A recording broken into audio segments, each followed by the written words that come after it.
Hafa day, everyone, and welcome back to the Hub. This week, our guests are the Senior Advisor for the Camacho-Ada campaign, Shawn Gumataotao, Senior Advisor for the Lou and Josh campaign, Ginger Cruz, and our regular guest and analyst, Dr. Ron McNinch from the University of Guam. Thanks for joining us, everybody. Okay, we got a lot to talk about, so let's get right to it. Shawn, did the campaign deliver its message? What is the closing message that the Felix and Tony team deliver? For the most part, they've, since the start of the general cycle, I would say as we're going into the final days, absolutely. Talking about what would be the first 100 days, what will they do with 4 years, spending much of that time in just over the last couple of weeks doing so. Just getting out and talking to people and making sure that they understand that this election has been about the last 4 years and what are their plans moving forward. So I say, yeah, pretty much they've hit every point they needed to. Yeah, Ginger, the closing comments of the Lou and Josh campaign, what is it, and have they delivered on it?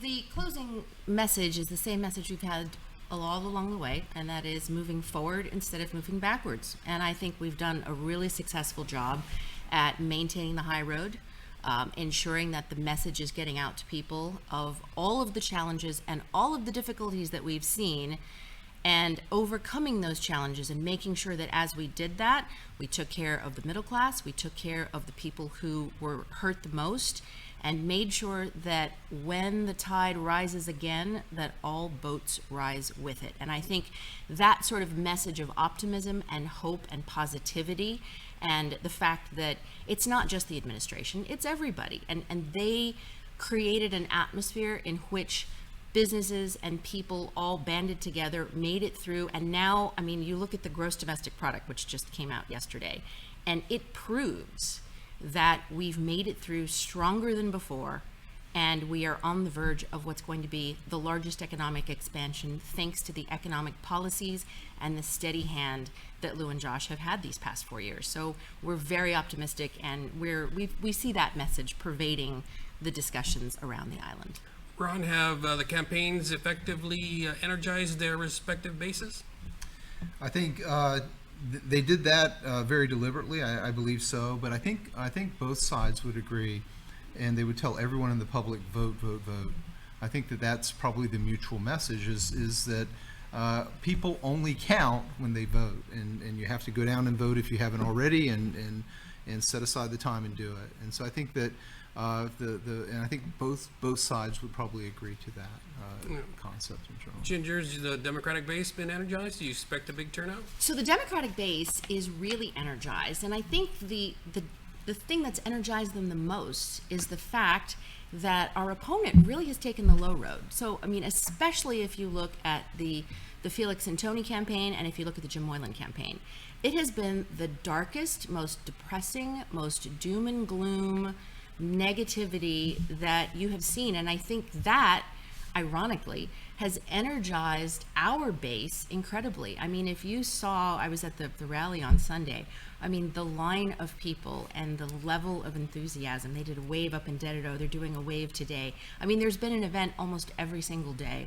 all around the island, in every village, and people are very excited, and they want to make sure that they send a message when they go and vote that this is not about doom and gloom. This is about an island that went through a difficult time and is coming out stronger than ever. So you see the campaign colors worn proudly, you see people evincing that enthusiasm, and I think that sort of this low road attack that's been leveled by Moylan and by Camacho-Ada has energized the Democrats, and I think you're going to see that in the results. I think you're going to see a very strong showing across the board, governor's race, congressional race, and in the senatorial race, with the Democrats really coming out to make their voices heard. Shawn, your response to that? I have no idea what low road we're on here, so I think the only road that we've been on is to make the people understand 2019, 2020, 2021, and 2022. That is what the mandate of the governor of Guam is right now. That's what people are voting on. They're not looking at anything else but how did the office of the governor handle the administering of government, whether it's the pandemic, whether it's the economy, whether it's the infusion of foreign investment. I would say that the community understands that's what this is about. Governor Camacho's had a pretty good record. He had 8 years of stellar growth in this community. And we also forget that there was 8 years of Eddie Baza-Calvo, record tourism. And I think that when you look at what we've been saying for the last 7 weeks, that this has been an election about the last 4 years, nothing else. I don't think people want to go back and say what happened when he was governor, because we're talking about what is he going to do for the next 4 years. And I think there's been that misconception, this is all about his record. No, it's not. It's about the Governor Lou Leon Guerrero's record. If the people of Guam say she's doing a great job, then they'll reelect her. But if there's a question, then they will not reelect her. Yeah. I love how he points that out. I mean, that's exactly the point. They are terrified to talk about Felix Camacho's record for 8 years. They're trying everything in the world. They're like, no, don't look here. Just look at the last 4 years. And the thing that's been incredible is we have shown comparisons. We have brought up the tape from KUAM, the articles from the Pacific Daily News, and we have just reminded people of what happened during Felix's 8 years. People weren't getting their tax refunds. The island was $500 million in debt. Things were difficult. I mean, all of these things. And then when you look at what Felix wants to do now, he wants to buy GRMC. That would cut the number of hospital beds in half on the island and Okay, we'll give get to that a little somebody bit later, yeah. an $18 million commission. So at least we know the opposition is watching our podcast. And I mean, that's the big one. They're talking Make sure about you guys subscribe. cutting GDP, right? They're cutting, not GDP. They're talking about cutting the business privilege tax. Of course. When you cut the business privilege tax for the richest 10%, you know what happens? The richest 10% get richer. We've done this before. $60 million goes back into the economy, which It has does been taken not. back It by does EITC. not. Thanks to Mike They Sineklis. cut Roll it the back. business privilege tax during Camacho's term. Did anybody get cheaper It was prices? 64. They didn't. We're going to take a real quick break, and we'll be back to talk about the high cost of living and the economy right after this. Don't go away anyway. Half a day. I'm Gunnery Sergeant Ruben Tan from Marine Corps Base Camp Blas, personally asking you to join me in supporting the Marine Corps Toys for Tots program by collecting new and unwrapped toys for children this year. The Toys for Tots program, now in its 8th year in the CNMI, has partnered with the Saipan Chamber of Commerce, Lady Diane Tours Foundation, and the associated students of NMC to make this holiday season a time to remember for kids and teens throughout the Commonwealth. You may drop off your new and unwrapped toys today through December 10th at any of the 30 businesses who are currently participating in our campaign throughout Saipan, the Lady Diane Tours Foundation, Commonwealth Bureau of Military Affairs, and CNMI Women's Affairs offices.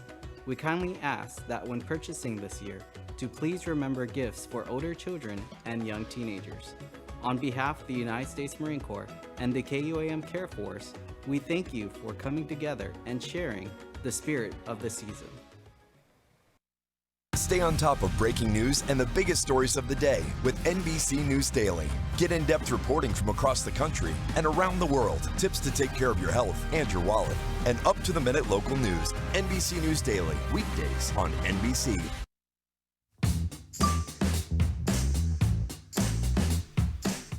And we're back, and we were talking before we left about the economy. And Ron, I want to ask you: I know crime is way up there too as an issue, but to me, it's the pocketbook issues that are going to drive the voters. The high cost of living, everything's going up. Food, rent, gas, you name it, it's going up. Is that the most important issue to the voters? You think coming Tuesday? Well, I think crime is the biggest issue according to every number I've seen, but economy and jobs is the big second. It's a big second. And there's a sense of fear about the future that everybody has because, it's not the effect of who was the leader or anything else. It was simply the residual effects of COVID and everybody trying to get back on their feet. And so that's the key. I think the key thing is everyone getting back on their feet and having to really work hard to know. And there was this whole phase about people not wanting to work at all. I think people have gotten over that now, and now they want jobs. And so being able to reinsert themselves back in the economy is a goal. And I know that both candidate teams view that probably as a priority also.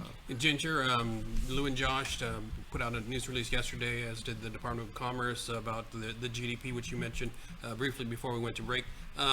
What is the Lou and Josh team going to do about the economy and the high cost of living if they are successful on Tuesday and have another 4 years?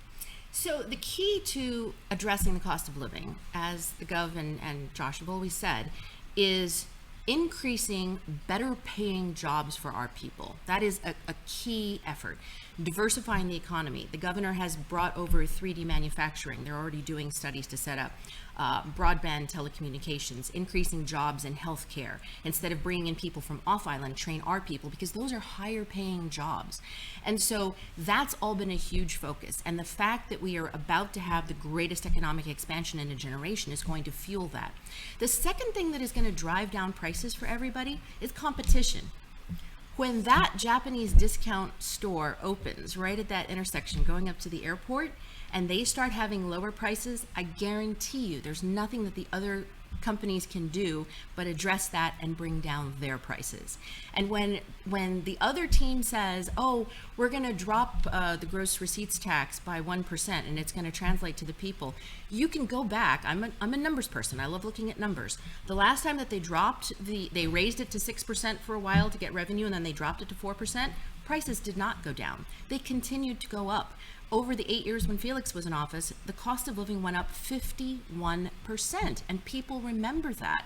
And so when you say, I'm going to drop taxes for the richest 10%, I mean, Bernie Sanders had it right. All that means is the richest 10% get richer. You were asking the question, is there a gap between the rich and the poor? You can see from the GDP numbers that when Lou and Josh took the federal money and made sure that the middle class and those people that were really struggling and hurting got that money directly, it was a leveler. It brought them back up because the rich people could make it through. They had savings, and it was the people that couldn't that they lifted. When you look at the Republican plan, almost across the board, Republican senatorial candidates and Felix and Tony and even, Jim Moylan, they're all like, oh, drop the tax for the richest 10%, because the tax has already been dropped for 90% of businesses, down to 3%. So the only thing that you're talking about is lowering taxes on the richest 10%. And who on Guam thinks that lowering taxes on the richest 10% is going to actually trickle down to our pocketbooks? It's not going to happen. We know that by looking at history. That's not the solution. The solution is more competition, more economic development, diversifying the economy, increasing training, building GCC and UOG, and getting our people better jobs that pay higher wages. All right, Shawn, what's Felix and Tony's plan for the high cost of living? If you want to respond? Well, let's go back to that Bureau report. The other half of it said because of the fact that there was all the shutdowns, that it did have an impact on that number. The growth could have been much higher. At 1%, that could have been way better than that. But looking at the economy, I think that going back to earlier, when you roll back the GRT, now, I think people forget of the 3,500 businesses on Guam that, yes, the smaller businesses are being taken care of, but what about those other 18 or just about 1,800 to 2,000 other businesses that are doing business on Guam?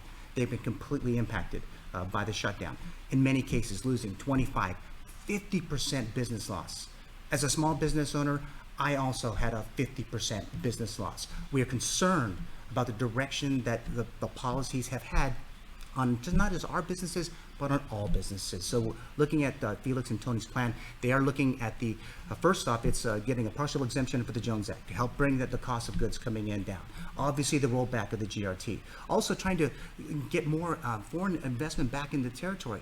I know that right now the yen and the other currencies in the region are really suffering.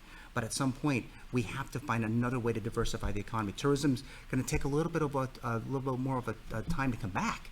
But at some point, we got to take care of not just one segment of our business community, but all of them who are helping employ our people all across the entire island, from Jigo down to Molesto. All right. Anything you wanted to add there? I mean, so you can't really talk about the GDP and say that the impacts of COVID, the fact that that was recovered in 1 year, is to me a huge success for the economic policies that were carried out.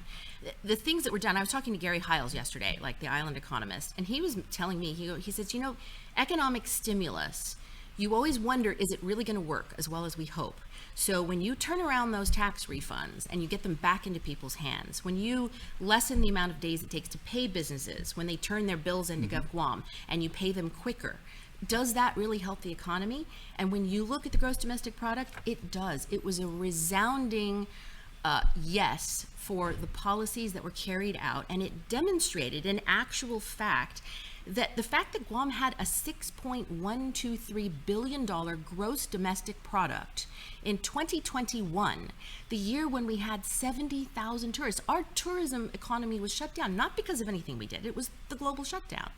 Despite that, not just the infusion, but the fact that local businesses took the LEAP money that they were given by the federal government, and that unemployment program was stood up, and that money circulated in the economy. It's about smart economic policy. So, when I respect Shawn and when he says, it's about diversification, absolutely, but that's a generalization. We're very specific. There's 3D manufacturing, there's a Taiwanese company that's gonna come in, do agriculture and aquaculture. The agriculture, making Guam self-sustaining, growing that, doing hydroponics, doing things for the island. I think that the people of Guam, when you drive around this island, I think there is a sense of optimism. They know it's coming. New restaurants are opening. I feel sorry for the ones that closed, but that's the natural cycle. But $3 billion in the big scheme of things, that is not the economic development. That is all federal expenditure. That is not anywhere close to it. And I think that's where there's a little bit of caution from people saying that a lot of what kept us afloat, of course, was the federal spending. That circulated because it was direct assistance. It circulated within the economy. But next year, that will be gone.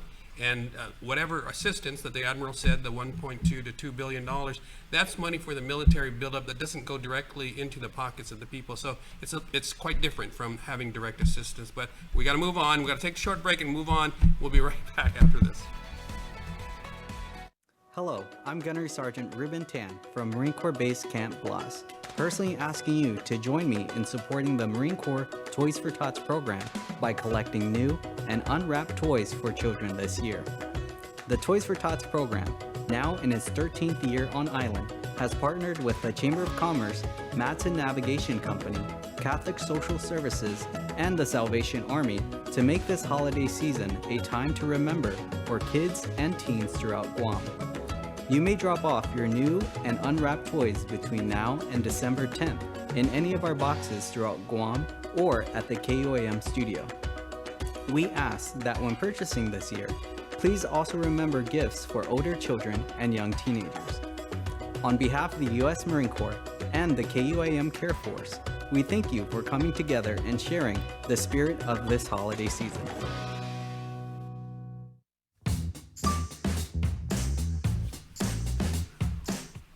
All right, welcome back, everyone. Wanted to go back, Ron, to the voter turnout. Maria and the Guam Election Commission reported about 8,000 early voters as of yesterday. And so the next time people can vote is, of course, going to be on Tuesday. But what do you think of that early voter turnout, 8,000? How is that encouraging for a good turnout on Tuesday? That'd probably be about 15% ballpark, I guess. I'm just guessing. About 12-13%, I think, of the registered. Well, early voting is always good, but here's the interesting thing. This particular election cycle, this particular race, there's a lot of good. No offense to the governor's race, which is kind of fun and it's got its own dynamic. There's a lot of other great races to vote in. Right. The AG's race is hugely fun. The congressional race, absolutely great contrast there. The legislature, I have no idea who's going to take over the legislature. I think it's going to be like 8-7 either way. So there's all kinds of fun races to vote in. So hopefully that motivates people to go to the polls. Thanks for pointing out. We've been guilty here on the Hub, just focusing on the gubernatorial rate. Absolutely true. The congressional, the AG, the legislative race, going to be exciting. And the school board race. And the school board race. Incredible amount of competition there. And those are bringing out people to vote. So that's going to be fun. All right, but turnout I think is going to be key, right? I think we can all agree that turnout is going to be the key. So, Ginger, who benefits more from a big turnout, and conversely, who is hurt more by a low turnout? So if it's a low turnout, then it's going to be pure base, right? So everybody knows that the Democratic Party just naturally has a lot more members than the Republican Party. So that would be good for us because there's that, and we're the incumbent. So that naturally turns out well. If it's a higher turnout, we really do want to see that because that higher turnout then brings the people in the middle, the people that are independent of the party base, And that will be a test for us to see, did our message get through? Do people, but you know, the one thing that always tempers that, you know, did the message get through? At the end of the day, and I'm reminded this the whole, you know, months that I've been on Guam, it's a small island. People know the candidates. This isn't like the States where all you get is, you know, the 2 minutes on the commercial and what's on the website. People here pretty much, if they want to, can go up and talk directly to the candidates, even the senatorial candidates. They can go out and they can see them and understand them, and they can take out the noise from who these people really are and what they think they're really going to do for the island. And I think that I have complete faith and trust in the voters in Guam because they're smart. You can't pull the wool over their eyes. And, you know, no matter what kind of campaigning or negative stuff that you try to throw out there, they know the deal. They know what people are trying to do. And in the end, they're going to vote their conscience for people that they really believe are going to move the island forward. Same question to you, Tom. Did I call you Sean? Okay, Sam, just to let you know, Sorry. Sam, that when we look at the voter turnout. As you get older, you know, these things don't pop into your head very well. Well, going Sean, yes. yeah, same question. Who benefits more from a high voter turnout, and who gets hurt more by low voter turnout? When I think of the turnout, this race is going to be about, needs to be about a high voter turnout for our community. I think we watched the last cycle and it was really, really low. And we haven't seen a really in the high 70s since 2002. So I think our community is kind of, are they clamoring for something? Well, I think disenfranchised Democrats who are going to vote vote for and support us, they might come out and they're going to probably dictate the election. Independents are going to be looking at both parties and saying, who's got a better plan for the next 4 years? Obviously, the both of the bases are pretty much galvanized. I think we saw in the rallies across, down in Agana and in Tamuning that they're all waiting to get to election day, and it's just a lot of excitement. But we look at the numbers at the end of the day, the community needs to benefit from a great voter turnout. Nonetheless, we're all going to be losers if we get a low voter turnout. This community just needs it to be higher for the sake of our process and just how we look at elections moving forward. Okay, Ron, really quickly. Really quickly, just the more numbers that turn out in this race, the greater the mandate the winners can claim. That's just the general political aspect. One other thing I forgot to mention is the crossover vote. I mean, I don't know how many people have seen it, but I mean, the George Bomba ad just kind of says it all. I mean, here's somebody who was the chief of staff to 2 Republican governors, including Felix Camacho, coming out and saying, I'm putting my trust behind Lou and Josh. And you've got Carlotta Leon Guerrero. I mean, so the crossover vote, I mean, I'm really optimistic that, again, that goes to the savvy voters. It's about the people running, not always about the party. So we're not only hopeful that we're energizing our Democratic base, but we're absolutely hoping that all the Republicans out there who believe and know how hard that Lou and Josh have worked and how much they have done to really keep our island on a steady pace going towards this economic expansion that we're having, that the Republicans are going to see that and they're going to cross over and they're going to vote for us. It's at large, remember, so everyone's going to vote and it's going to be one big Guam vote. Really quick break and we'll get their final thoughts on Tuesday of next week. We'll be right back. Stay on top of breaking news and the biggest stories of the day with NBC News Daily. Get in-depth reporting from across the country and around the world, tips to take care of your health and your wallet, and up-to-the-minute local news. NBC News Daily, weekdays on NBC.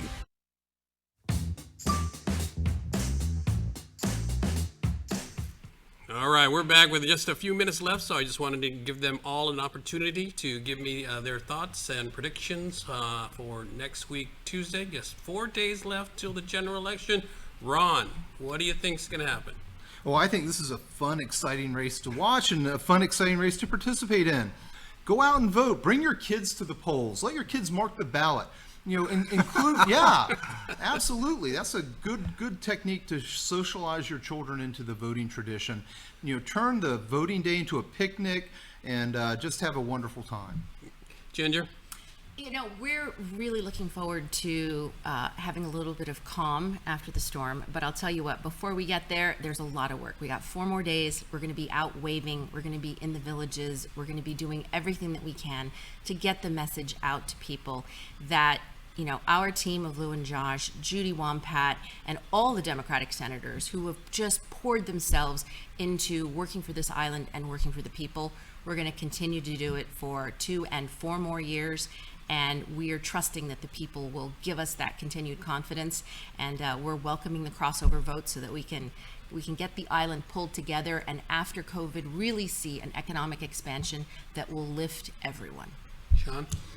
Well, I think the biggest thing is to get out and vote. I think that's the biggest thing that we all have been trying to say, and I would continue to encourage that. But the red wave is going to start in Guam, and it's going to trickle down to the race for Congress. We will have a Republican congressman in Jim Moylan. We will have a Republican majority. I think the community has watched the leadership on the other side of the aisle and are really just wanting to make that change. The new season's coming, and we're really excited about the election day, again, to encourage everyone to go out and vote. Yeah, what are you guys doing in the last couple of days before? Is there any rally planned? No rally pocket planned, meetings? just doing a get out the vote. We're out there calling, making sure everyone's out there to remind them to vote. We'll be down in the south talking to all of our supporters down there. We'll be canvassing in the villages, so if you see the van, you see the red hats, if you want one, just ask one, we'll get you one. But it's going to be an awesome time over the next couple of days and getting ready for the general election. How's Lou and Josh going to spend the last few days? There's a wave today. I'm sure you're going to see people waving the flags and being out there. We're really excited. I mean, it's a season where everybody gets excited, but I think the most important thing is I really want people to very seriously get past all the noise and just really think about the character of the people running. And I'll tell you, Lou and Josh are people who really love this island. That's the reason that they do this. Judy Wampat is an amazing woman. She wants to see this military expansion really benefit the people of Guam. And she is a wonderful woman. So, I mean, in those races, and plus, I mean, on the legislative side, we have a powerful slate of folks, new candidates and the existing candidates who've done a fantastic job at the legislature. So we're excited to see Tuesday a mandate for people who have poured themselves into this island, and to see people give them that nod back, to see that affirmation and that mandate to come back to people. It's really heartwarming, and we're looking forward to seeing that. I'm glad you said new season, because it's going to be a new season on election day. Ron, we're going to close with you. You got 30 seconds to encourage the people of Guam to get out and vote. Absolutely. You know, this is a great election to vote in. It doesn't matter who you vote for, just get out and vote. Show the federal government that voting is important, and there's no citizen apathy here, because our voting numbers are a reflection of how active our citizenry is. And that's one of the key indicators for how healthy our democracy is. Because if a lot of people vote, it shows that shows like this worked, and I believe it has. Right. I think we've stirred a lot of interest here. All right, thank you very much. All right, everybody, that will do it for us. A reminder that KOAM on election night will start our coverage at 10 o'clock. These folks will be here at some point throughout the night, so we'll have wall-to-wall, hourly wall-to-wall coverage from 10 p.m. to whenever it ends. So please join us here on KOAM. I'm National Contact. Thanks for watching, everyone. We'll see you on election day. Happy Friday.